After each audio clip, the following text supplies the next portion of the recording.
Oh, ikaw nang bahala dito sa townhouse, Avery ha? Sambit ni Tia Cora, ang siyang tiyahin ni Avery na nagpasok sa kanya rito. Opo Tia, sisiguraduhin ko pong malilinis ko po ito ng maayos. Tugon naman ni Avery. Nang umalis ng matanda, ay pinasadahan ng tingin ni Avery ang lugar. Kanina pa siyang namamangha at nahihiwagaan sa bahay. Dahil maganda naman to pero walang nakatira. Pagpasok niya sa loob, ay kaagad siyang naubo dahil sa kapal ng alikabok. Mabilis siyang nag-face mask at kasabay nito ay biglaang tumalsik ang isang butones ng suot niyang uniforme niya. Bakit naman kasi medium tong ibinigay ni Tia Cora? Alam naman niyang XL ang size ng body frame ko eh. Reklamo pa ni Avery. Bago siya maglinis sa baba ay tinungo na muna niya mga kwarto sa labas. Naglinis siya sa mga kwarto at sa master's bedroom nang mapansin niya ang isang litrato sa ibabaw ng mesa. Nilapitan niya yun at bahagyang napangiti nang makitang larawan ng isang gwapong lalaki. Matangos ang ilong, matalim ang mga mata, at may ngiting parang may itinatago. Siya siguro yung may-ari ng bahay na ito. Mahina niyang bulong habang pinupunasan ng alikabok sa frame. Hindi niya maiwasang mapatitig. May kakaibang aura ang lalaki sa larawan. Napahawak siya sa dibdib niya nang maramdaman ang mabilis na pagtibok ng puso niya. Grabe, Avery.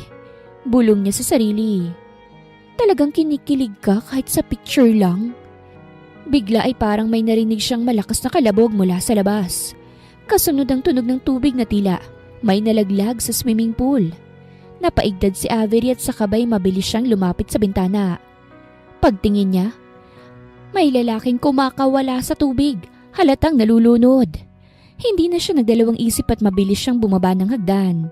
Halos madulas pa sa pagmamadali. Paglabas niya ng bahay ay naramdaman niya agad ang malamig na simoy ng hangin. Ngunit wala na siyang pakialam. Tumalon siya sa pool nang walang pag-aalinlangan at agad lumangoy papunta sa lalaki. Sir! Kumapit po kayo sa akin!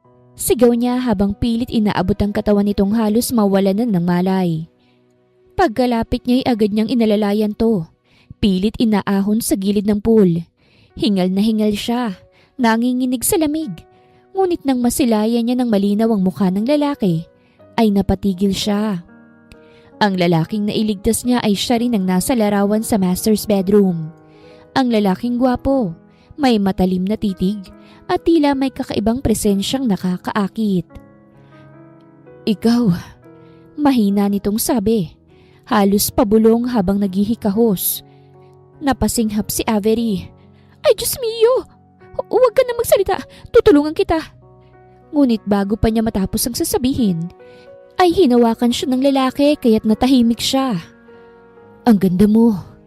Mahina ngunit malinaw na sabi ng lalaki habang nakatitig sa mga mata ni Avery. Napatigil siya. Parang biglang huminto ang oras. Ang tanging naririnig niya ay ang mabilis na tibok ng puso niya at ang mahinang lagastas ng tubig sa pool. Nakatitig lang siya sa lalaking nakahandusay sa kanyang kandungan. Basang-basa at hingal na hingal. Ha? Halos pabulong niyang tugon. Hindi makapaniwala sa narinig. Anong sabi mo? Ngumiti ang lalaki. Kahit kapansin-pansin pa ang panghihina nito. Sabi ko, ang ganda mo. Napanganga si Avery sabay mabilis na napailing. Naku, baka marami ka lang nainom na tubig, sir. Kaya't nagdideliryo ka na. O di kaya'y malabo yatang mata niyo, sir.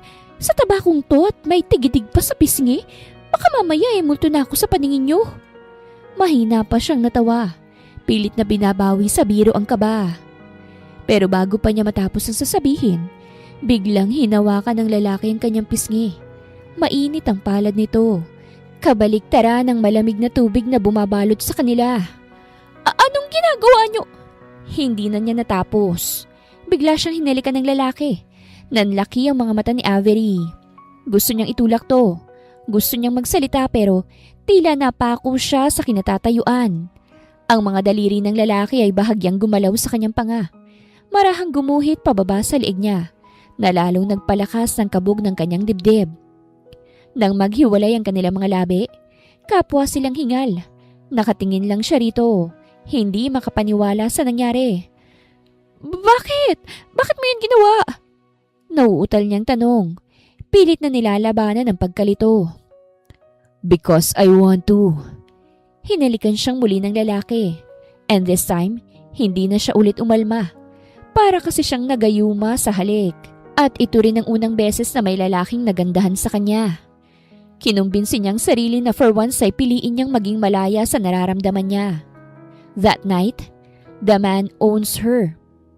Kinabukasan ay ginising si Avery ng sinag ng araw na tumatama sa kanyang mukha.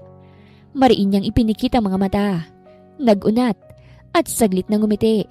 Hanggang sa may maramdaman siyang mainit na brasong nakayakap sa kanya. Napakurap siya. Dahan-dahang lumingon at halos mapatalon sa gulat. Katabi niya sa kama ang lalaki. Ang lalaking iniligtas niya kagabi. Ang parehong mukha sa litrato sa master's bedroom. Hubot-hubad ito. Mahimbing pa rin natutulog. Habang ang isa nitong braso ay nakapulupot sa kanyang bewang. Napatingin siya sa sarili niya at wala rin siyang saplot. Napasinghap siya sabay takip ng kumot sa dibdib. Diyos mio! Hindi totoo to! Bulong niya. Nanginginig ang kamay habang pinipigilan ng sariling mapasigaw. Habang tumatagal, unti-unting bumabalik sa kanya mga malabong alaala ng gabi. Ang mga dampi ng halik, ang mga ungol, ang init ng kanilang balat sa lamig ng gabi. Hindi na niya maalala kung sinong unang lumapit, kung sinong unang bumigay. Ang natatandaan lang niya, pareho silang nadala ng sandali. Naku, hindi pwede to. Bulong niya habang marahang inaalis ang braso ng lalaki sa kanya. Baka abutan pa kami ni Tia Cora. Naku, patay ako. Dali-dali siyang bumangon at hinanap ang mga damit niya sa sahig. Ang bra niya, nasa paanan ng kama. Ang blouse ay nakasabit pa sa lampshade at ang palda niya ay nakalatag sa upuan. Halos mapamura siya habang nagbibihis ng patagilid. Pilit na hindi gumagawa ng ingay. Ngunit habang nagsusuot ng damit, napatingin siyang muli sa lalaki. Tahimik pa rin tong natutulog. Pero ang katawan ay tila walang bakas ng kahinaan. Parang walang nangyari kagabi. Ang balat nito'y malamig ngunit ang dibdib ay bahagyang gumagalaw. Senyalis na humihinga pa. Napahawak siya sa dibdib niya. Sabay buntong hininga. Ano ba itong pinasok ko? Hindi ko nga alam kung sino siya tapos. Napailing siya ngunit pinipigilan pa rin ang init ng mukha niya. Nang biglang may marinig siyang kumatok sa pinto. Avery? Boses ni Tia Cora yon. Kalmado ngunit may bahid ng pagtataka. Gising ka na ba ha? Nakalinis ka na ba dun sa sala? Napahinto siya. Halos mamilog ang mga mata. Kinabahan siya't agad na hinila ang kumot para takpan ng lalaki sa kama. Opo Tia, papunta na po ako sa baba. Mabilis niyang inayos ang buhok niya. Tumingin sa salamin at muntik nang mapatili nang mapansin na may markang ng halik sa liig niya. Pinahid niya yun ng kamay. Nanginginig pa rin pero bago siya tuluyang lumabas, napatingin muli siya sa kama. Naroroon pa rin ang lalaking mahimbing pa rin natutulog sa tabi niya. Ilang sandali pa siyang natigilan. Pinagmamasa ng mukha ng lalaking tila walang bahid ng problema. Parang hindi ito yung taong halos malunod na kagabi. Ang lakas pa rin ng loob mong matulog. Mahinang bulong ni Avery habang pinulot ang natitirang panyo sa sahig. Wala kang kamalay-malay na muntik mo na akong ipahamak. Pagkabihis niya ay mabilis siyang bumaba sa sala. Inayos niya ang sarili. Pilit na pinipigilan ng kaba at ang guilt na bumabalot sa dibdib niya.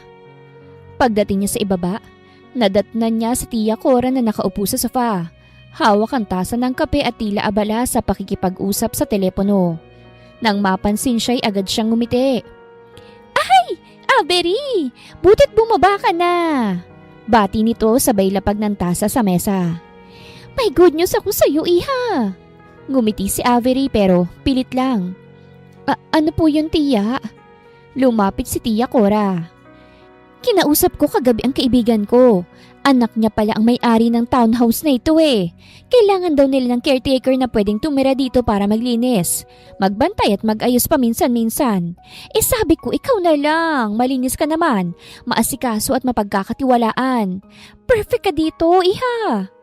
Napatulala si Avery. Parang nanlamig ang kanyang buong katawan. Caretaker?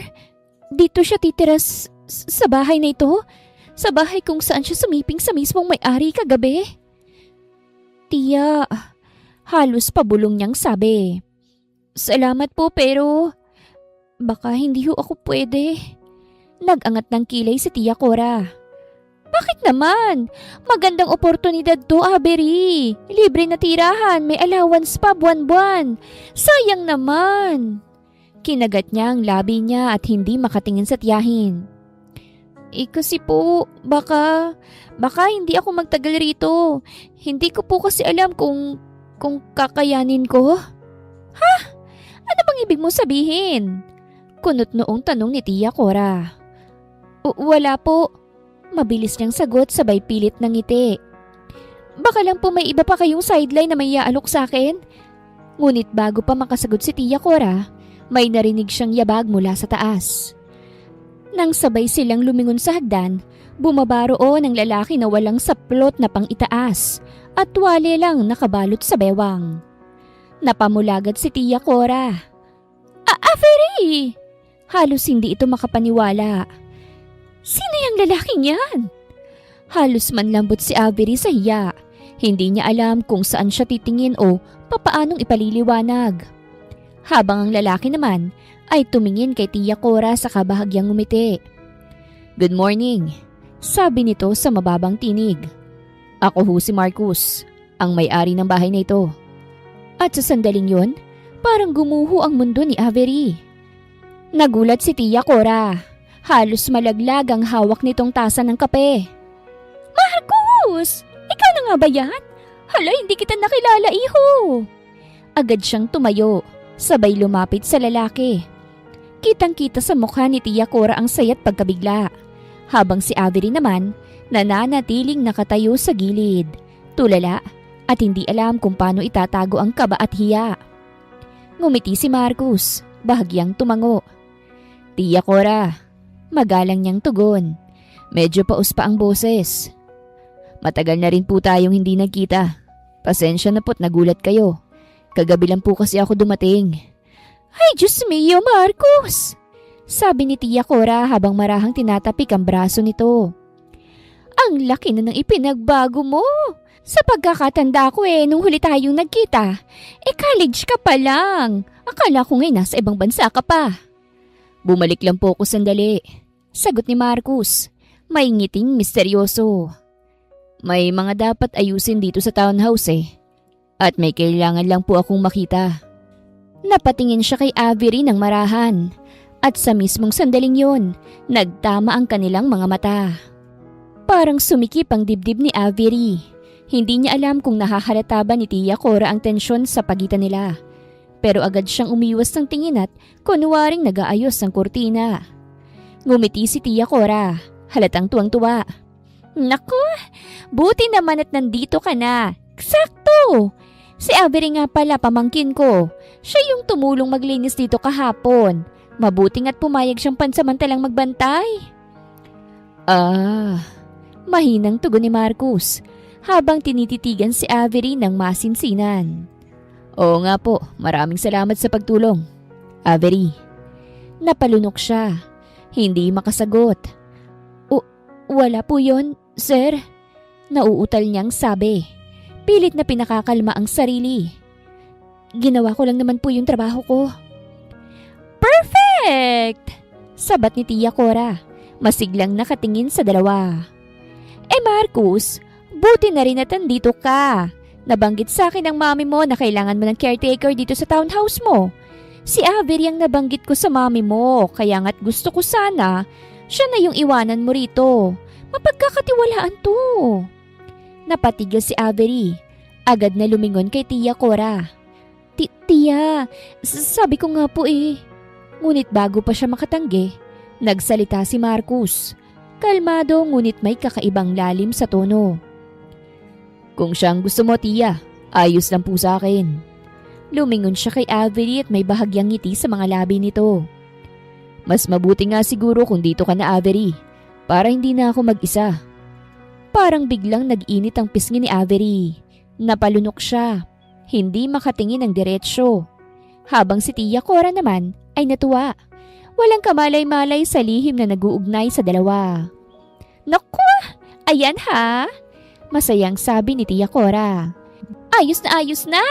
Si Marcos ang may-ari at ikaw naman ang bagong caretaker. Para bang itinadhana? Ngumiti lang si Marcos, ngunit sa likod ng ngiting yon ay may kakaibang tingin. Parang may alam siya na hindi pa alam ni Avery. Iisa lang ang tanong na paulit-ulit na pumapasok sa isip niya. Anong klaseng gulo bang pinasok ko kagabi? Pagkaalis ni Tia Cora, agad na bumigat ang katahimikan sa loob ng bahay. Narinig pa ni Avery ang tunog ng pagsara ng gate sa labas bago siya tuluyang nakahinga ng maluwag. Pero hindi rin nagtagal. Bumalik ang kaba sa dibdib niya. Magkaharap silang dalawa ni Marcos sa sala. Siya'y nakatayo at mahigpit na hawak ang bag, habang si Marcos naman ay kailmado lang na nakaupo sa sopa. May hawak na baso ng tubig at nakatingin sa kanya na para bang sinusuri ang bawat galaw niya. Ako na po ang aalis, sir. Mahinang sabi ni Avery. Pilit na pinakakalma ang boses. Hindi ko na po tatanggapin yung alok ni Tia Cora. Hindi po ako karapat dapat maging caretaker dito. Bahagyang kumunot ang noo ni Marcos, pero hindi ito nagsalita kagad. Itinaas niya lang ang tingin. Saka marahang itinabi ang baso sa mesa. Bakit naman? Tanong niya sa mababang boses. May halong kuryosidad at bahagyang ngiti. Umiling naman si Avery. Hindi makatingin ng diretsyo. Kasi dahil sa nangyari kagabi. Sandaling natahimik si Marcos. Nakatingin lang siya rito. Habang si Avery, tila gusto nang lamunin ng lupa sa hiya. Hindi ko po alam kung ano bang pumasok sa isip ko. Hindi ko po sinasadya. Nadala lang ho ako sa sitwasyon at parehas tayong, alam niyo na ho. Huminga siya ng malalim.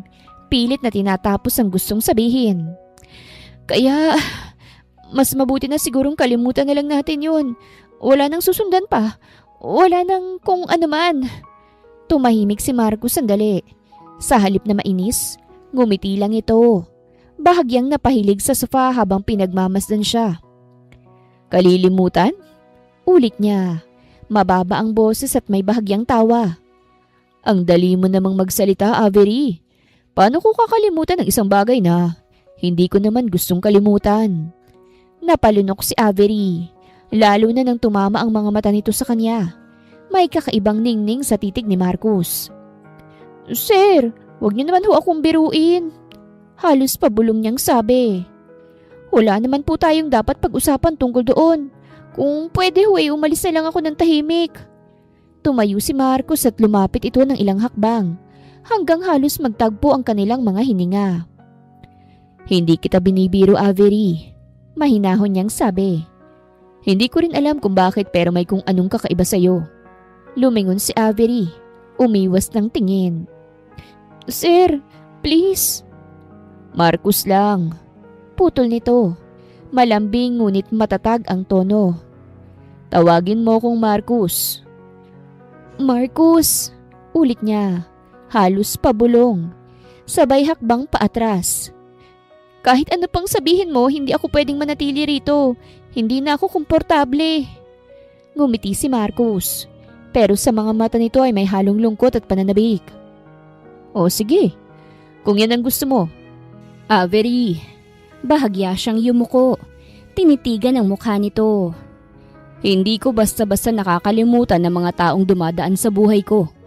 Lalo na kung may dahilan para manatili sila. Napalunok si Avery. Pinilit maging matatag. Hindi po ako yun. Tumalikod siya. Hawak ang bag pero bago siya tuluyang makaalis, narinig niya pa ang boses ni Marcos. Babalik ka rin, Avery. Hindi mo lang alam pero konektado na ang mga landas natin. Hindi siya lumingon pa dahil mukhang trip talaga siya ni Marcos. May nalalaman pang landas. Ano siya, manghuhula? Palabas na sana si Avery ng gate ng townhouse. Dala ang maliit niyang bag. Hindi na siya ulit lumingon pa. Ayaw na niyang makaramdam ng kahit na anong emosyon. Ang gusto lang niya ay makalayo, makalimot at magsimulang muli. Habang naglalakad palabas, biglang nag-vibrate ang cellphone niya sa kamay. Pagtingin niya, nakita niya ang nanay niyang tumatawag. Napakunot siya ng noo dahil maaga pa at bihira siyang tawagan nito sa ganitong oras. "Hello, Nay?" Sagot niya. Medyo hinihingal pa. "Bakit po?" Sa kabilang linya, agad niyang narinig ang mabigat na paghingat nanginginig na boses ng ina. "Avery! Anak, si Angelo!" Napalunok siya. "Si Angelo? Bakit po? Anong nangyari kay Bunso?" Narinig niya ang pigil na hikbi ni nanay. "Anak, naaksidente siya, anak. Nasagasaan siya habang tumatawid sa kanto. Dinala siya sa ospital ngayon. Ang sabi ng doktor, kailangan siyang operahan kaagad eh." Parang bumagsak ang mundo ni Avery. Napahawak siya sa dibdib. Halos matanggal ang cellphone sa pagkakahawak niya. "Diyos ko!" Mahina niyang sambit. "Nay, kamusta na ho siya? Malala po ba?" "Oo, anak." Halos pabulong na sagot ni nanay. Humahagulgol na. "May bali sa binti niya't natamaan din daw ang tiyan. Ang sabi ng doktor kailangan ng operasyon agad. Ngayon na daw, habang may oras pa." Napapikit si Avery. Ramdam ang panginginig ng tuhod niya. "Magkano po bang kailangan, Nay?" "Malaki, anak eh. Ang sabi ng doktor, iabot daw ng mahigit 150,000. Wala tayong ganong kalaking pera, anak." Parang biglang nanikip ang dibdib ni Avery. Ramdam niya ang luha na pumupuno sa kanyang mga mata. Pero pinipilit niyang wag umiyak. "Nay, huwag po kayong mag-alala. Gagawa po ko ng paraan. Kahit ano po. Pupunta po ako dyan agad, ha?" "O sige, anak. Bilisan mo, ha? Nasa St. Michael Hospital kami. Huwag kang mag-alala kay Angelo. Lumalaban naman siya." Pagkababa ng tawag, tuluyang nanginig ang kamay ni Avery. Napasanda siya sa poste ng gate. Halos mawala ng lakas. "Paano ako makakakuha kagad ng ganong kalaking halaga?" Bulong niya sa sarili. Nanginginig ang boses. "Wala akong ipon. Niwalang akong trabaho ngayon eh." Napasapo siya sa noo. Napatingin sa langit na tila humihingi ng tulong. Sa isip niya, bumabalik-balik ang imahe ni Marcus, ang lalaking naiwan sa loob ng bahay. Mayaman at may kakayahang tumulong. Pero siya ring dahilan ng pagkalito niya kagabi. Hindi pwede." Bulong niya. Pilit na nilalabanan ng sarili.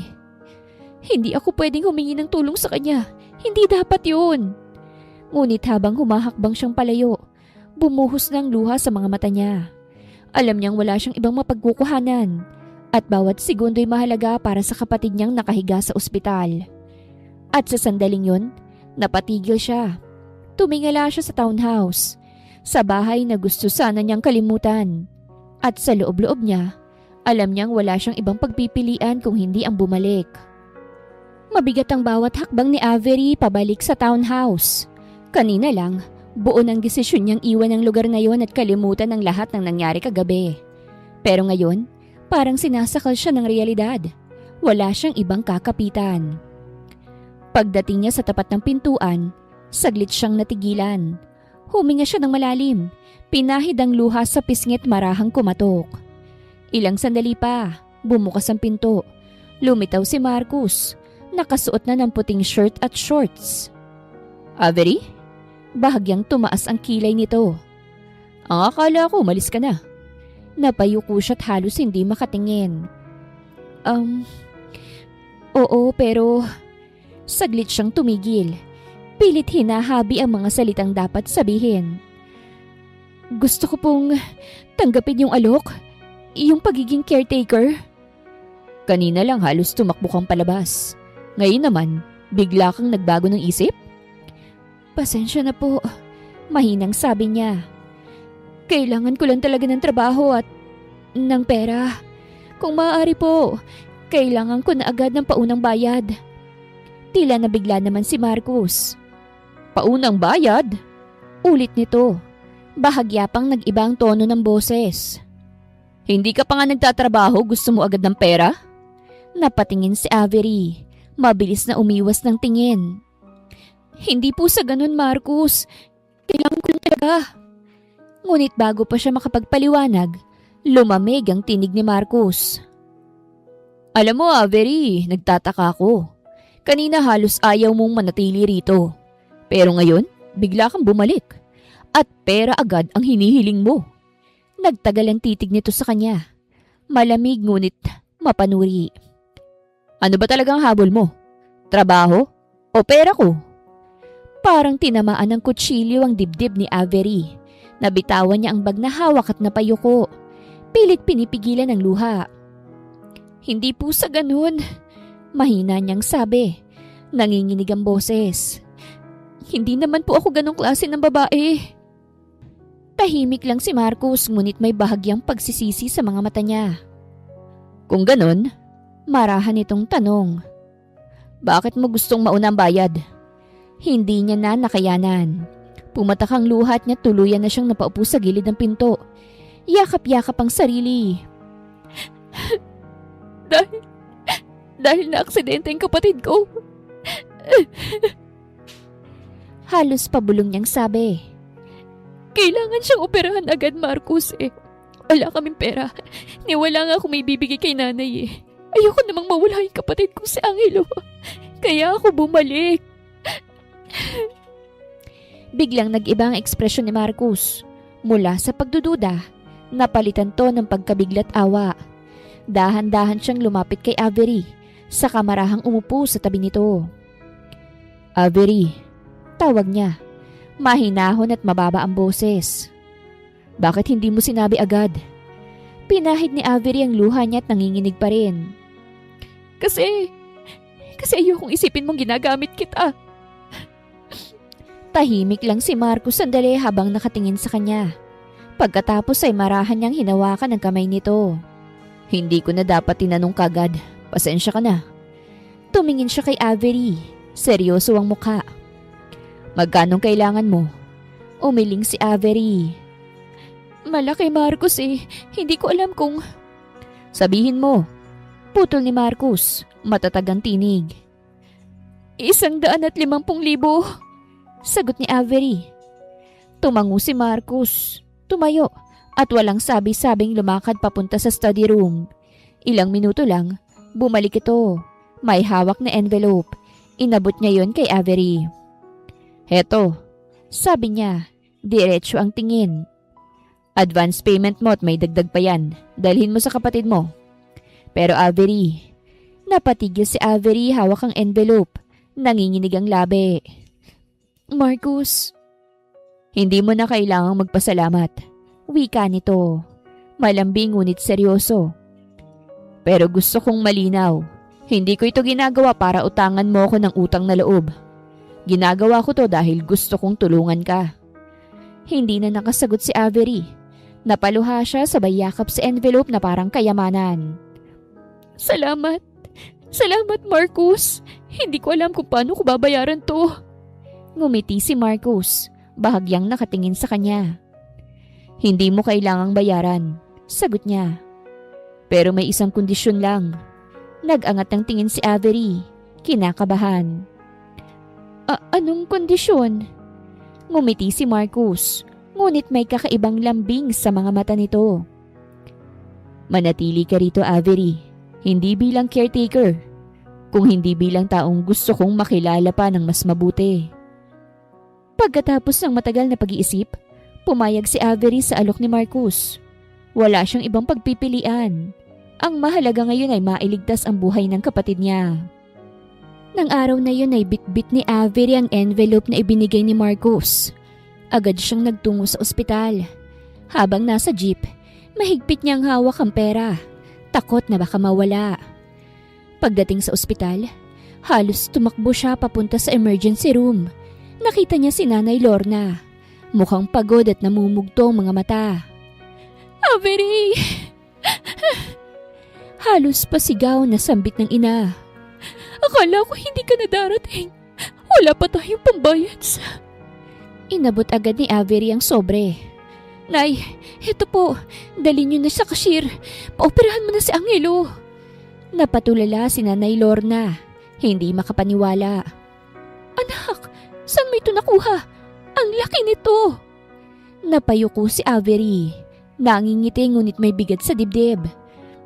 May trabaho na po ako, Nay. Tinanggap ko na po yung alok ni Tiya Cora. Doon po sa townhouse. Gagawin ko na pong full-time ang trabaho ko doon. Caretaker po ako doon. Caretaker? Tanong ng ina, halatang nag-aalala. Sigurado ka bang maayos ang lugar na yun? Baka naman mapagod kang masyado. Maayos po, Nay. Sagot ni Avery. Pilit pinakakalma ang boses. Mabait ho yung amo ko. Tinulungan niya ako. Hindi na niya binanggit kung sino si Marcus o kung ano nangyari sa kanila bago pa man siya maging caretaker. Ayaw na niyang bigyan ng dahilan si nanay para mag-alala. Salamat, anak. Mahigpit siyang niyakap ng ina. Hindi ko alam kung anong gagawin ko kung wala ka. Habang yakap siya ni Nanay Lorna, hindi niya mapigilang mapaluha. Sa loob-loob niya, alam niyang nagsisimula na siyang pumasok sa isang buhay na hindi niya inaasahan.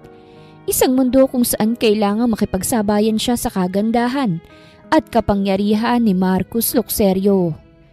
Matapos ang operasyon ni Angelo, ay nakahinga na siya ng maluwag dahil successful yun. Ligtas ng kapatid niya. Gabi na nang makabalik si Avery sa townhouse. Tahimik ang buong paligid at tanging mahinang ugong ng aircon at kaluskos ng hangin sa labas ang maririnig. Pagkapasok niya, napabuntong hininga siya. Pagod siya sa maghapong pag-aasikaso sa ospital, pero gumaan ang pakiramdam niyang ligtas na si Angelo. Pag-akyat niya sa itaas, dumiretso siya sa hallway papunta sa silid niya. Ngunit napansin niyang nakaawang ang pinto ng kwarto ni Marcus. Saglit siyang natigilan. Madilim sa loob, tanging liwanag mula sa lampshade ang nagbibigay anino sa silid.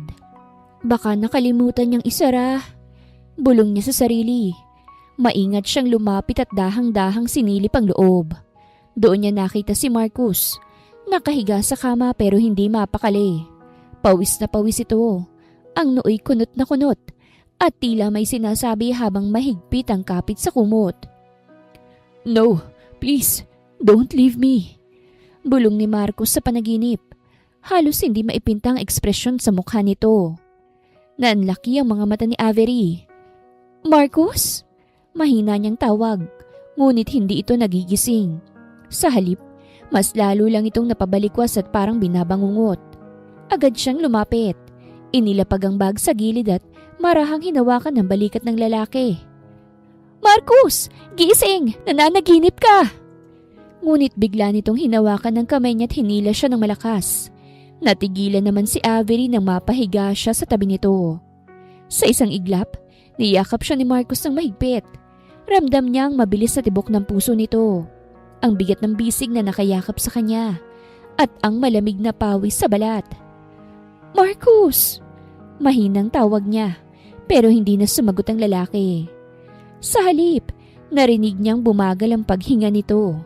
Mula sa hingal at pag-ungol ay naging kalma, mahinahon at tahimik. Parang sa pagyakap niya, biglang naglaho ang bangungot na gumugulo rito. Unti-unti niyang naramdaman ang kakaibang init sa pagitan nila. Amoy niyang halimuyak ng pabango ni Marcus. Ang banayad na hinga nito sa kanyang leeg. Sandali siyang napatitig sa mukha ng lalaki. Ang gwapo mo, pero may pagkamisteryoso ka rin. Mahina niyang bulong habang dahang-dahang tinatanggal ang bisig nito sa kanya. Pero bago pa siya tuluyang makatayo, mas sumigpit ang yakap nito. Don't go. Sambit ni Marcus, paos at halos pabulong. Parang nasa gitna pa rin ang panaginip. Napatigil si Avery. Hindi na siya umimik at hinayaan niyang manatili sa ganong posisyon. Kahit ilang segundo lang. At sa katahimikan ng gabing yon, sa loob ng silid na amoy mamahaling pabangot lamig ng aircon, naramdaman ni Avery ang tibok ng dalawang pusong tila sabay humihinga sa isa't isa. Hanggang sa tuluyan siyang lamunin ng antok. Kinabukasan, tanghali na nang magising si Avery. Sa unang sandali, nakapikit pa siya. Inaamoy ang malamig na hangin na pumapasok sa silid. Nang iminulat niya ang mga mata, wala na si Marcus sa tabi niya. Bigla siyang napabalikwas. Mabilis na tumingin sa paligid. Hala!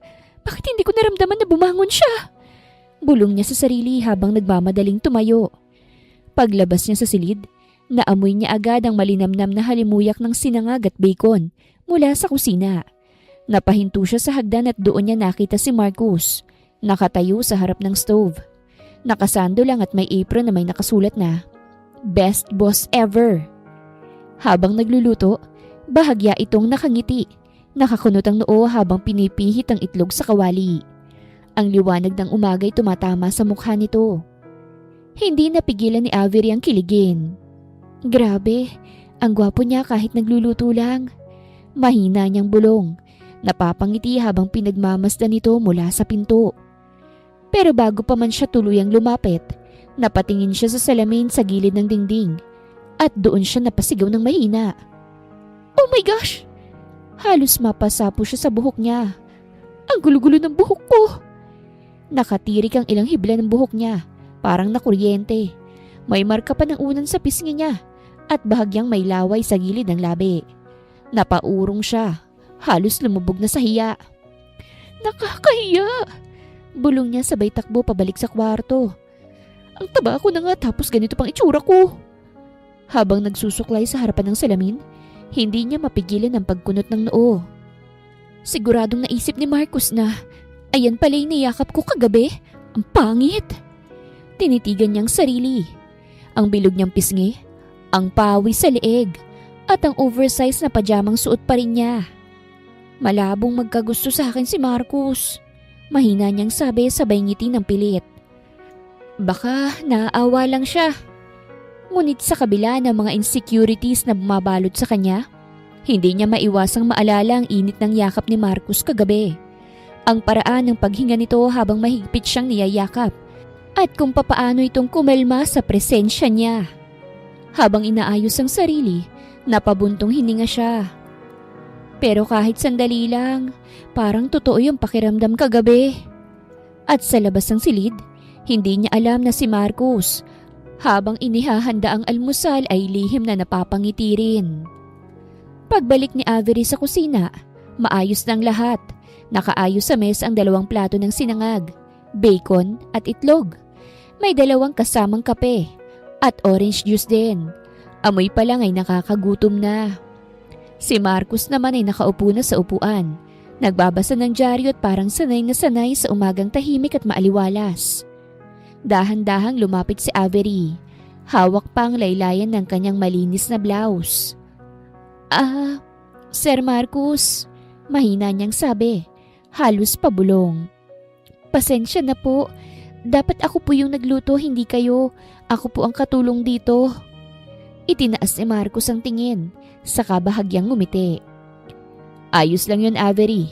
Matagal na rin akong hindi nagluluto. Namiss ko lang. Umiling siya at halatang nahihiya pa rin. Pero sir, nakakahiya ho talaga. Ako dapat ang naghahanda ng breakfast. Nakokonsensya tuloy ako. Ipinatong ni Marcus ang dyaryo sa gilid at tumingin sa kanya ng diretsyo. Wala kang dapat ikahiya. Isa pa. Tumigil to sandali. Saka bahagyang napangiti na may biro sa tono. Tinulungan mo naman akong makatulog ng mahimbing kagabi, di ba? Bigla siyang namilog ang mata. Halos mabilaukan sa sariling laway. Aba, sir! Halos pabulong pero nanginginig sa kaba ang boses niya. Wala po akong... Hindi ko naman po sinasadya yun. Napatawa si Marcus. Napailing habang nagkakape. Relax, Avery. Biro lang. Pero to be honest, tumigil itong sandali at tinitigan siya. Matagal na akong hindi nakakatulog ng ganun kapayapa. Natigilan naman si Avery. Hindi alam kung anong isasagot.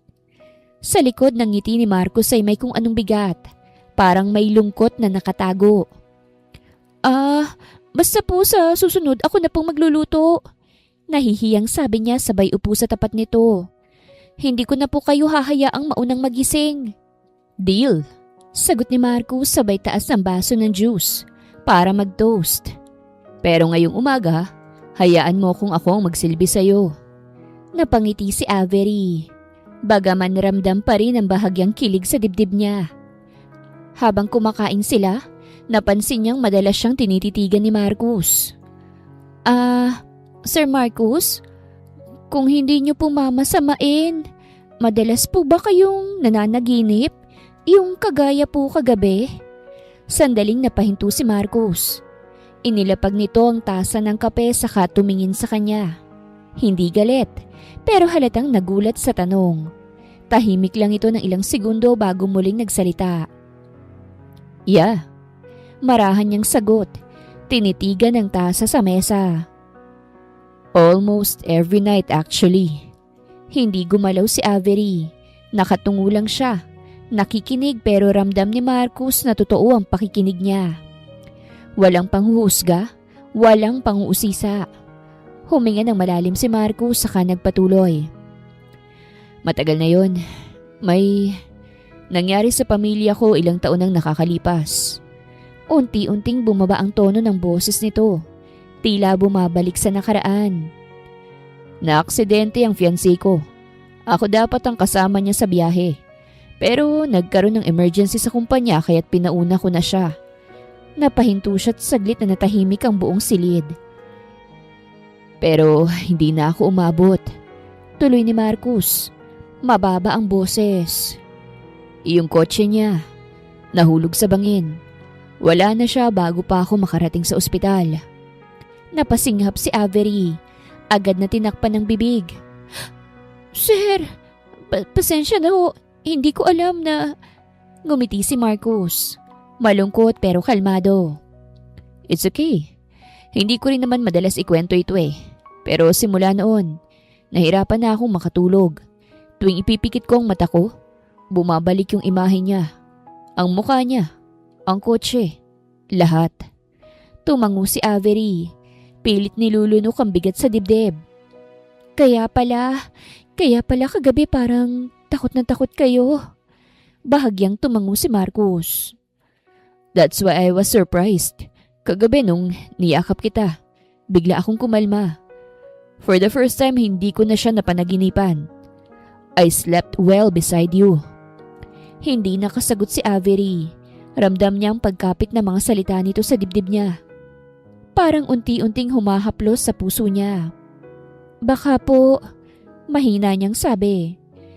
Baka kasi may mga taong dumarating para tulungan tayong kalimutan kahit saglit yung sakit. Tumingin si Marcus sa kanya.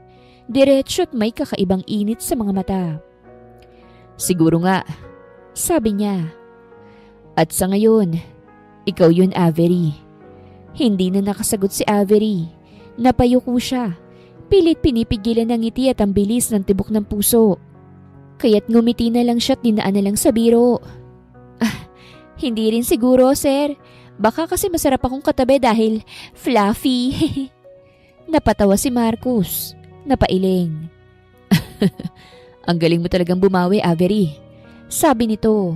Nakangiting umiiling habang muling sumubo ng sinangag. Para hindi naman po masyadong seryoso ang ating umaga. Tugon niya sabay ngiti. Hindi kasi bagay sa inyo yung malungkot, sir. Sayang naman po yung pogi points. Tumawa si Marcus.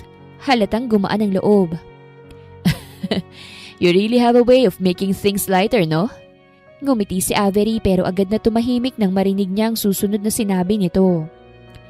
By the way, sabi ni Marcus habang nilalapag ang tasa ng kape. Kaya rin ako umuwi ng Pilipinas dahil may plano akong mag-invest sa negosyo ng kaibigan ko. Napakunot ang noo ni Avery. Negosyo, sir? Dito? Sa Pilipinas? Tumango si Marcus. Yes. Real estate and hospitality business. Magandang opportunity rito. Lalo na't lumalago ulit ang market. Pupunta siya rito bukas para pag-usapan namin ang proposal. Marahan niyang sagot. Kaya pala ang dami niyong papeles sa opisina niyo. Ngumiti si Marcus. Exactly. So tomorrow, be ready. Ayokong mukhang gulugulong townhouse kapag dumating siya. I want everything spotless and perfect. Napanganga naman si Avery. Biglang kinabahan. Bukas na po agad? Naku sir, hindi ko pa nalilinis ang maayos yung veranda at yung guest room. May mga alikabok pa sa hallway. Napatawa si Marcus sa pagkataranta nito. Relax, Avery. You can handle it. I know. You're doing a good job here. Magandang araw mga viewers! Ang kwentong ito ay hatid ng Love Series TV. Salamat sa pakikinig! Bahagyang namula ang pisngi ni Avery. Naku, baka magulat po yung bisita nyo. Yung caretaker nyo mukhang pagod at pawisan. Hindi, Sagot ni Marcus, bahagyang nakangiti. I'm sure he'll notice the effort. And maybe the charm too. Napatingin si Avery sa kanya at kahit pilit niyang nilingon sa ibang direksyon, hindi niya mapigilang mapangiti ng palihim. Habang nagliligpit ng mga plato, naisip niya, kung ganito araw-araw, baka mahirap na talagang pigilan ang sarili niyang puso. Kinabukasan, maaga pa lang ay abala na si Avery sa paglilinis ng buong townhouse. Lahat ng sulok, kinintab niya, mula sa sahig hanggang bintana. Gusto niyang siguraduhin walang makikitang mali si Marcus o ng kaibigan nitong darating. Habang nag-aayos ng mesa, napatingin siya sa orasan. Anytime now, bulong niya sa sarili. Narinig niyang bumukas ang gate at ang mahinang pag-rev ng sasakyan. Agad siyang tumayo ng tuwid, pinunasan ng pawis sa noo at inayos ang buhok. Kahit alam niyang hindi na masyadong maayos matapos ang buong maghapon niyang pag-aayos. Lumabas si Marcus. Maayos na maayos sa polo at slacks. Halatang pinaghandaan din ang pagkikita. Avery, nandito na siya. Please ihanda mo na yung juice. Ngumiti siya at tumango. Opo, sir. Pagharap niya sa pinto, inasahan niyang lalaki ang darating. Baka isang business partner o college friend ni Marcus. Pero nagulat siya nang pumasok ang isang babae. Matangkad, maputi, maganda't napakaayos manamit. Ang suot nitong bodycon dress ay lalo pang nagbigay diin sa sexy nitong hubog. Napakagat si Avery, parang bigla siyang nanliit. Habang pinagmamasdan niya ito, napansin niyang matalim ang mga mata ng babae, lalo na nang magtagpo ang tingin nila. Hi Marcus! Bati ng babae sa malambing pero may halong kumpiyansang tono. It's been a while! Ngumiti si Marcus at parang ibang klase ang ngiting yun. Yung bihirang makita ni Avery. Yeah, it's been a long time, Lian. Lian, ang pangalan pa lang sosyal na. Habang nagsasalin siya ng juice, ramdam ni Avery ang kaba sa dibdib niya. Narinig niya ang tawa ni Lian at ang paminsan-minsan, naririnig niyang tinatawag nito si Marcus ng Mark. Mark, parang ang lambing namang pakinggan. At ang layo sa Sir Marcus na tawag niya. Napatingin siya sa sariling refleksyon sa baso ng juice pitcher. Pawisan, medyo namumulang pisngi. At oo, mataba siya. Habang pinagmamasdan niya si Lian, hindi niya maiwasang mapaisip. Bakit naman magkakagusto si Sir Marcus sa katulad ko kung may mga babaeng kagaya niya sa tabi ni Marcus? Bumuntong hininga siya at marahang inilapag ang tray sa mesa. Nakangiti siya pero sa loob, parang may kumurot sa puso niya. Buong maghapon ay abala si Marcus at Lian sa pag-uusap habang nag-aayos si Avery ng mga gamit sa kusina. Naririnig niya mula sa salang mahihinang tawanan ng dalawa. Paminsan-minsan ay napapalingon siya. Nakikita si Lian na halos nakadikit na kay Marcus habang pinapakita ang ilang dokumento sa laptop. Tinatablan siya ng kakaibang pakiramdam. Hindi inggit pero may kirot. Lalo na nang makita niyang tinanggal ni Marcus ang salamin ni Lian para punasan at sabay silang natawa. Ang sweet nila. Mahina niyang bulong. Pilit na ngumiti. Nang matapos magdiskusyon ng dalawa, narinig niya si Lian na nagsabing, "Maybe we can continue this over dinner, Mark? It's been a while since we caught up." Walang alinlangan na tumango si Marcus. Sure, sounds great. Bago sila umalis, lumapit si Marcus kay Avery. Avery, late na kaming makakauwi. Pwede ka nang magpahinga mamaya. Tumango lang siya at pinilit ngumiti. Opo, sir. Pero nang sumara ang gate, parang sumabay doon ang bigat sa dibdib niya. Tahimik ang buong bahay. Tanging tiktak ng orasan at mahinang hangin lang ang naririnig niya. Naglinis siya kahit tapos na ang lahat. Nilinis pa ang malinis na. Niligpit pa ang maayos na. Para lang may magawa at hindi niya maisip kung sino ang kasama ni Marcus. Pagdating ng 9:00 ng gabi, naupo siya sa sala. Nakaayos pa rin ang buhok niya kahit inaantok na. Panay ang silip niya sa orasan at sa bawat minuto, lalo siyang nababahala. Baka inihatid lang niya si Lian o baka nagtagal lang sila sa business meeting. Pero habang tumatagal, unti-unti na siyang napapabuntong hininga ng malalim. Ang mga mata niya, nakatutok lang sa pinto. May hawak siyang baso ng tubig pero hindi man lang niya ito iniinom. Inabot na ng 10 oras ng gabi. Wala pa rin si Marcus. At sa bawat oras na lumilipas, mas lalo niyang nararamdaman yung kakaibang lungkot. Yung tipong hindi naman dapat pero hindi niya mapigilan. Hanggang sa napapikit na siya sa sofa. Naalimpungatan naman si Avery at nagulat siya nang magmulat ang mga mata. Hindi iyon ang kwarto niya. Amoy lalaki ang unan. Amoy mamahaling pabango. Napatingin siya sa paligid at doon niya lang napagtanto. Nasa kwarto ni Marcus siya. Ha? Papanong? Napabangon siya agad. Hawak ang kumot. At doon niya lang napansin na maayos naman ang suot niya. Pero kahit ganon, mabilis ang kabog ng dibdib niya. Bakit ako nandito? Wala naman si Marcus sa loob pero halatang ginamit nitong kwarto kagabi. Nakapatay ng ilaw. Nakatiklop ang kumot sa kabilang side ng kama. At may nakalagay na isang tasa ng mainit na tsokolate sa mesa. Hawak-hawak pa niyang tasa nang bumukas ang pinto. Ay!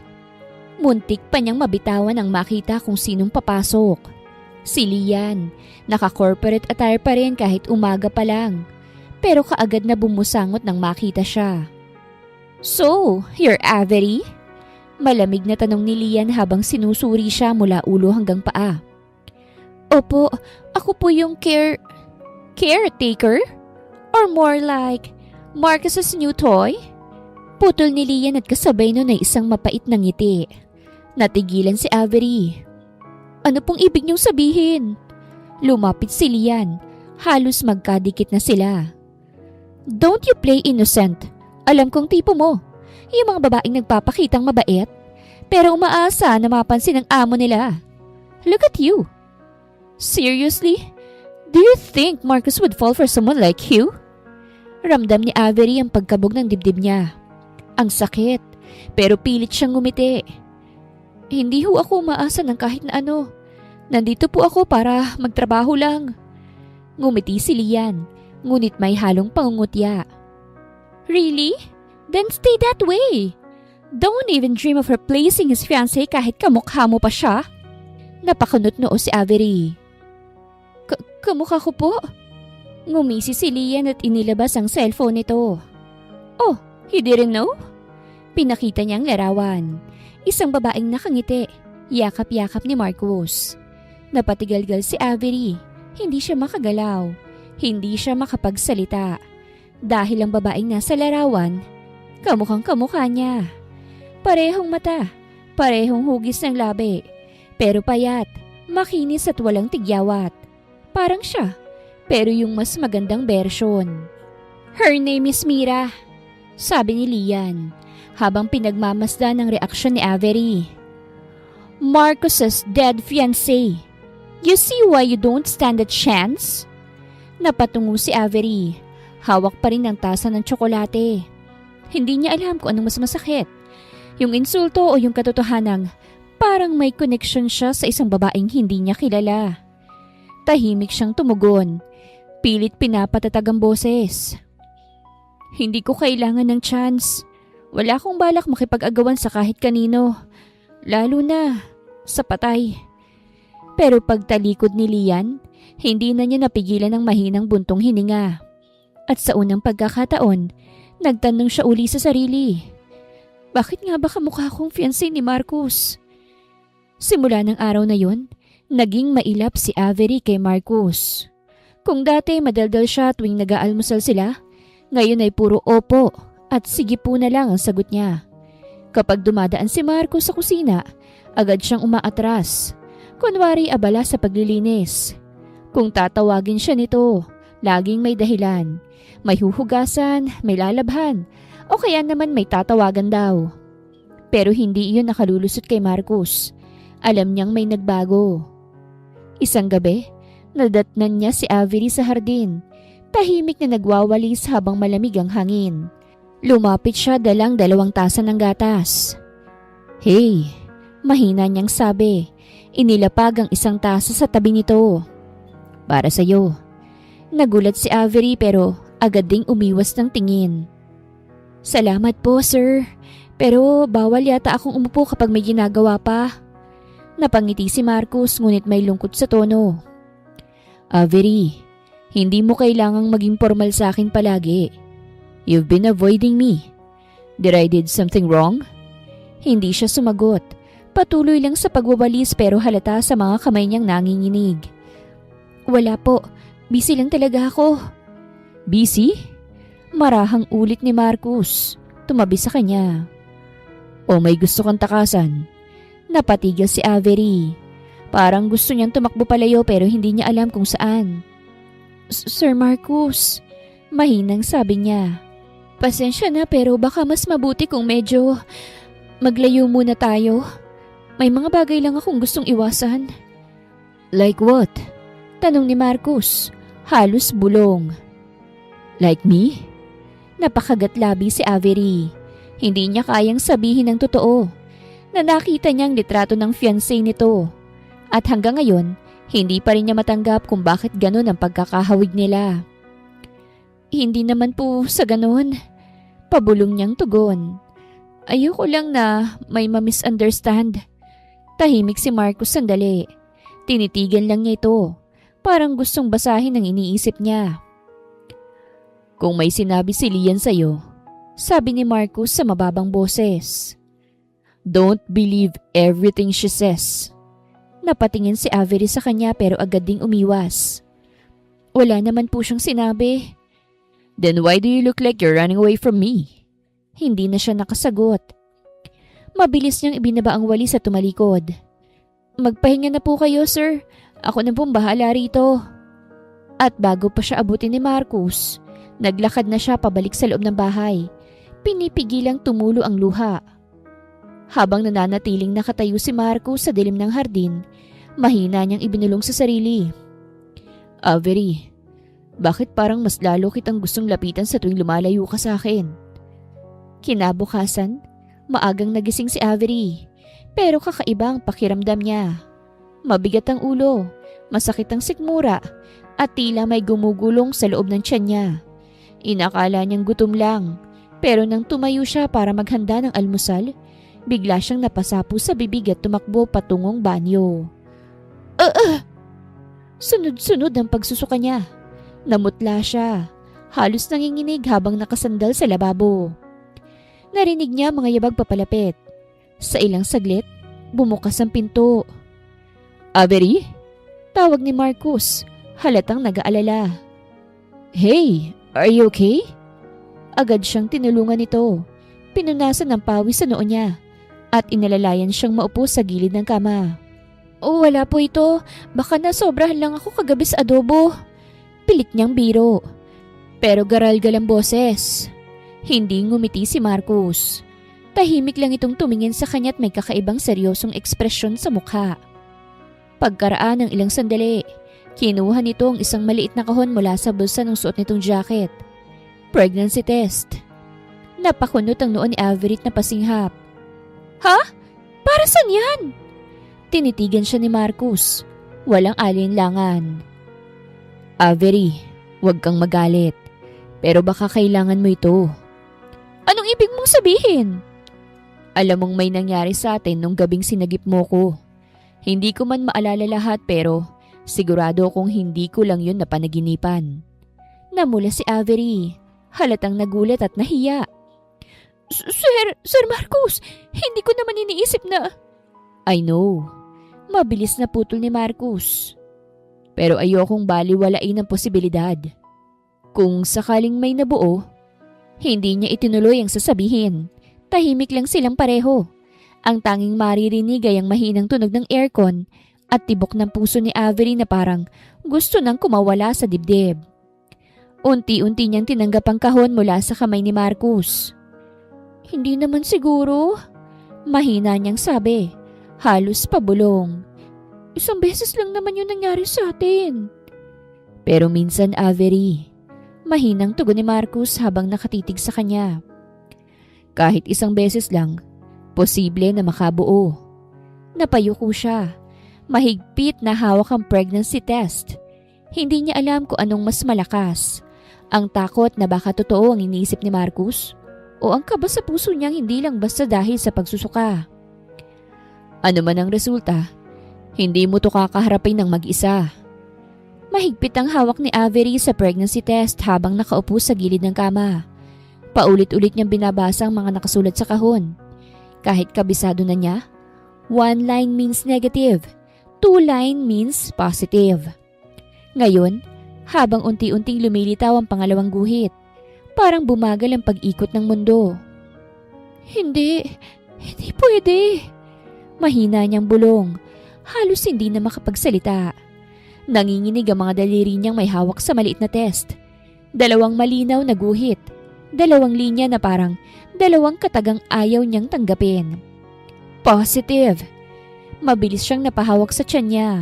Parang hinahanap ang sagot sa loob ng sarili niya. Buntis ako? Pero paano na to? Si Marcus, ang trabaho ko. Hindi niya namalayang pumasok si Marcus sa silid. Nakita nitong nakayuko siya. Namumutla. Hawak pa rin ang pregnancy test. Dahan-dahan siyang lumapit at bago pa man siya makapagsalita, inabot ni Avery ang test. Halos nanginginig. Marcus, mahina niyang sabi. Pilit pinipigilan ng luha. Positive. Sandali siyang natahimik. Parang hinihintay ang reaksyon nito.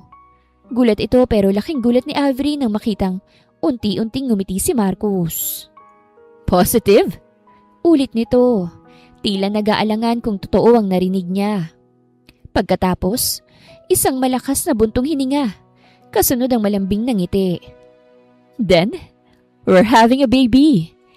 Tuluyan ang nabasag ang boses ni Avery. Marcus, hindi mo naiintindihan. Hindi ko naman sinasadya eh. Hindi ko rin... Ngunit bago pa niya matapos, marahan siyang hinawakan ni Marcus sa mga balikat. Hey, calm down. Mahinang sabi nito, puno ng lambing. Avery, this is amazing news. Tumingala siya, hindi makapaniwala sa nakikita. Hindi ka galit? Umiling si Marcus, bahagyang natawa. Galit? Why would I be mad? This is our baby Avery, a part of you and me. Hindi alam ni Avery kung matutuwa ba siya o maiiyak. Sa loob ng ilang segundo, nakatingin lang siya kay Marcus. Nangiting-ngiting totoo sa mga matang puno ng tawa. Habang yakap siya ni Marcus, napapikit siya ng mahigpit. Sa unang pagkakataon, may halong takot at ligaya ang nararamdaman niya. Sobrang saya ko na magkakaanak na tayo. What? Buntis ka? Napatigil sila Avery at Marcus sa pagkakaupo. Pareho silang napalingon sa pinto kung saan nakatayo si Lian.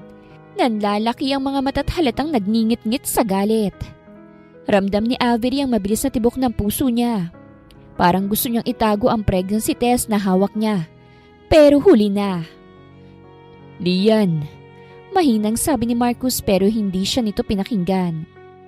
Lumapit si Lian na nakapamewang. Hindi ako makapaniwala. Marcus, siya talaga? Ang babaeng yan? Itinuro pa siya ni Lian na parabang isang kasalanan ng pagkatao niya. Sabihin mo sa akin na hindi yan totoo. Tahimik si Marcus pero diretso ang tingin niya. It's true. Matigas niyang sabi. She's pregnant. And yes, I am the father. Nanlaki ang mga mata ni Lian. You're joking! I am not. Malamig na sagot ni Marcus. I'll get the car ready. We need to go to the hospital for her check-up. At bago pa makapagsalita si Lian, tumalikod si Marcus at lumabas ng silid. Iniwan silang dalawa. Pagkasara ng pinto, agad na bumaling si Lian kay Avery. Mabigat ang bawat hakbang nitong papalapit. Wow! Simula niya, puno ng sarkasmo. Ang galing mo ha? Hindi lang pag-aalagang ginawa mo, pati yatang amo mo na alagaan mo rin ng sobra. Napatungo si Avery at pilit pinakakalmang sarili. Wala kong intensyon na mang-agaw. Hindi ko rin namang ginusto na... Don't give me that innocent act! Singhal ni Lian.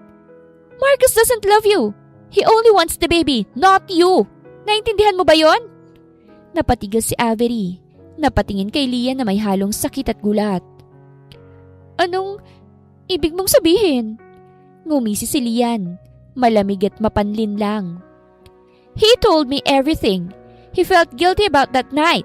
He's only taking responsibility because he got pregnant.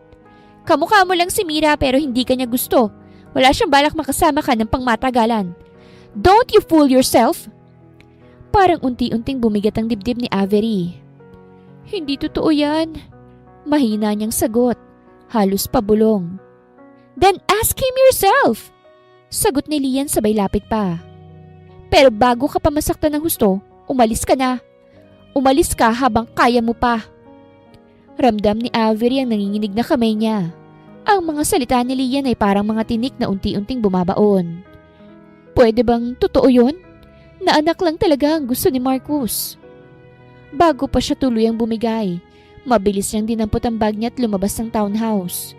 Hindi na siya lumingon. Habang patakbo sa labas, nanginginig ang labi at halos hindi na niya makitang daan sa mga luha. Pagdating sa terminal, agad siyang sumakay ng bus pauwi sa probinsya. Tahimik lang siyang nakatingin sa bintana, pinipigilan ng hikbi.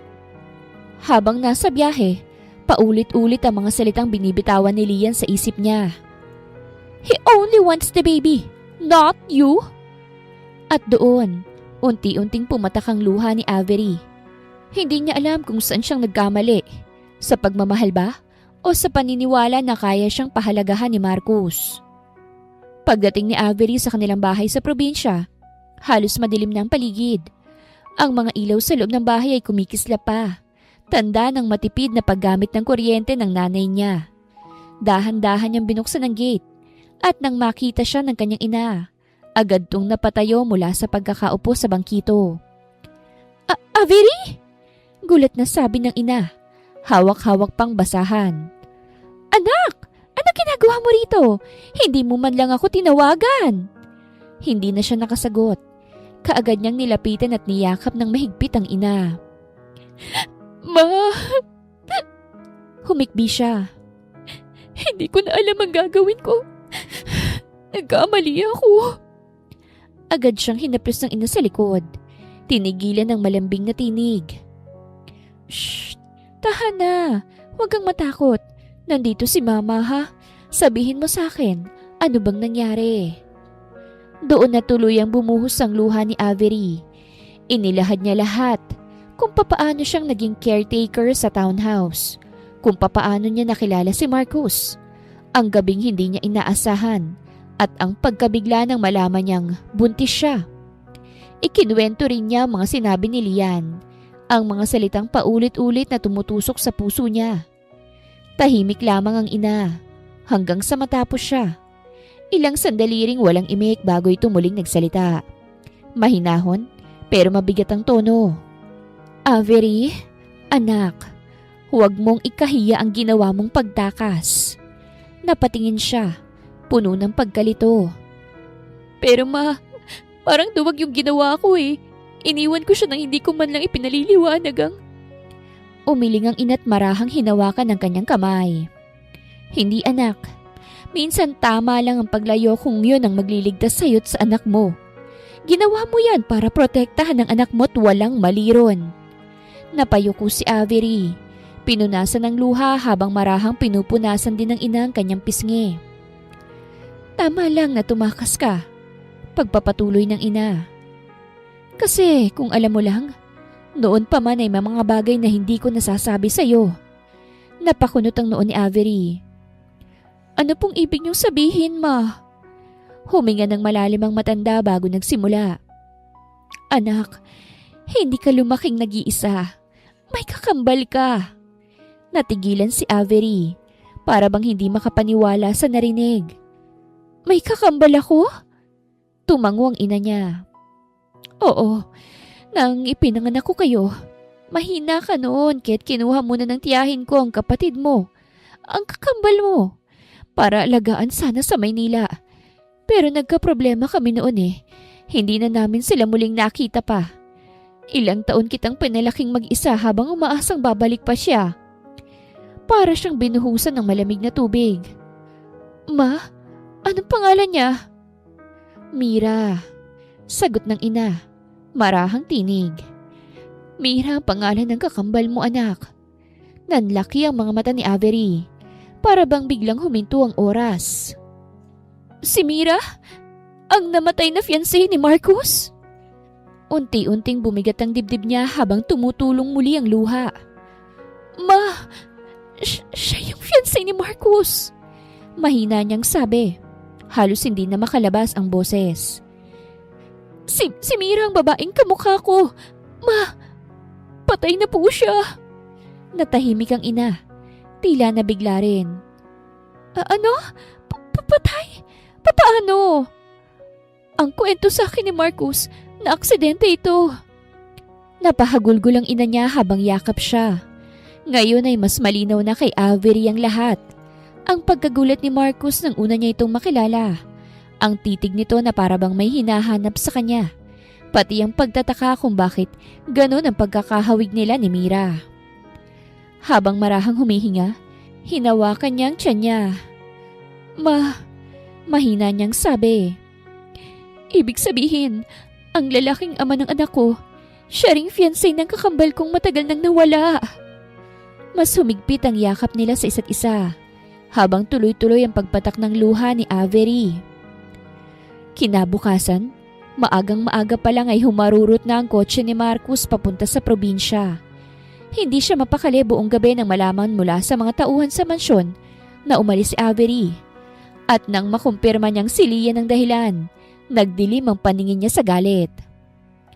Hindi mo alam kung anong ginawa mo! Malamig niyang sabi kay Lian bago siya umalis.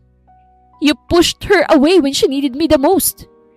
Ngayon, nasa tapat na siya ng bahay ng ina ni Avery. Huminto siya saglit, huminga ng malalim, at kumatok. Pagbukas ng pinto, agad siyang sinalubong ng matandang ginang. Magandang umaga po, ma'am. Mahinahon niyang bate, halatang pinipigilan ng kaba. Ako po si Marcus. I'm her boyfriend. Napatingin ang ginang, parang alam na nito kung sino ang nasa harap niya. Ikaw nga ba si Marcus? Tanong nito, bahagyang nanginginig ang boses. Tumango siya. Opo, gusto ko lang po sanang ipaliwanag ang lahat. Alam ko pong naguguluhan si Avery at gusto kong sabihin sa inyo kung bakit. Lumapit siya at maingat na inilabas ang isang lumang litrato mula sa kanyang bulsa. Larawan yun ni Mira. Nakangiti. Buhay na buhay. Pinaimbestigahan ko po si Avery. Mahinahon niyang sabi. At doon ko po nalaman na may kakambal pala siya. Si Mira po, ang dati kong fiancé. Napaupo ang ginang. Natulala habang nakatitig sa larawan. Halos hindi ito makahinga ng hawakan ng larawan ni Mira. Si Mira? Bulong nito. Nanginginig ang mga kamay. Anak ko siya. Diyos ko, ilang taon ko siyang hinahanap. Hindi na napigilan ng ginang ang pagluhat ni yakap ni Marcus ang balikat nito bilang pagdamay. Pasensya na po. Marahan niyang sabi. Kung sa ganitong paraan niyo lang siya muling nakita. Nang makapasok si Avery sa silid, nakita niyang eksenang yon. Ang ina niyang umiiyak hawak ang larawan ni Mira at si Marcus na nakatayo sa gilid. Tahimik pero puno ng emosyon sa mga mata. Avery! Tinig ng ina. Nanginginig. Narito si Marcus. Mag-usap kayo hanggat kaya niyo pang maayos ang relasyon niyo. Tahimik lang si Avery. Hindi niya alam kung anong mararamdaman. Galit, gulat, o takot. Pinaimbestigahan mo ko? Para saan? Halos pabulong niyang tanong. Lumapit si Marcus at diretso ang tingin sa kanya. Dahil gusto kong malaman ng totoo. Gusto kong maintindihan kung bakit nung una pa lang kitang nakita, hindi ko na magawang umiwas. Nagtagpo ang kanilang mga mata. Akala ko, Avery. Mahinahon niyang sabi. Hindi pa rin ako nakaka-move on kay Mira. Pero nang dumating ka sa buhay ko, na-realize kong matagal na pala akong nakalaya sa nakaraan. Hindi ko lang alam kung paano aaminin sa sarili ko. Tahimik lamang si Avery ngunit hindi niya maitanggi sa sariling tibok ng puso niyang bumibilis. Simula pa lang, patuloy ni Marcus. Nung unang beses kitang makita, parang tumigil ang mundo ko. Everything felt slow. I know it sounds cliche pero totoo. Avery, ikaw yung dahilan kung bakit gusto kong magsimula ulit. Napalunok si Avery. Ramdam ang bigat ng bawat salitang binibitawan niya. Hindi ko na tinitingnan si Mira sa'yo. Dagdag ni Marcus. Marahan ng boses. Magkaiba kayong dalawa. At kung may natutunan ako sa nangyari, yun ay ito.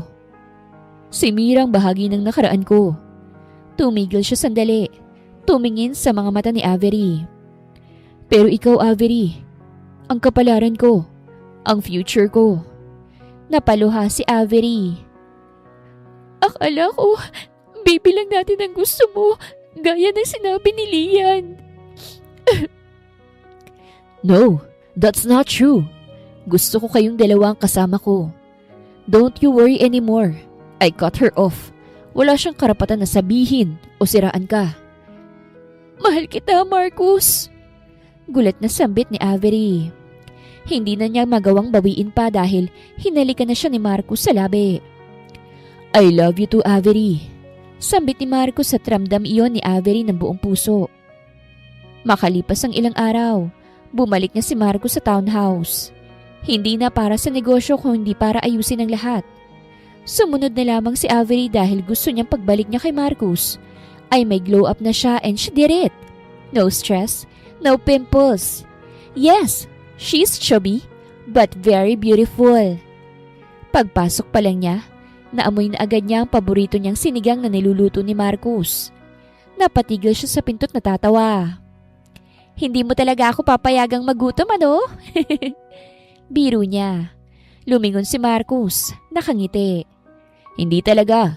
Baka magtampo yung baby natin sa tiyan mo. Natawa naman si Avery at marahang hinawakan ng kanyang tiyan. Hindi pa nga ako sigurado kung gusto mo talaga ito eh. O kung gusto mo talaga ako. Lumapit si Marcus at sa bawat hakbang niya, parang unti-unting bumabagsak ang lahat ng takot ni Avery.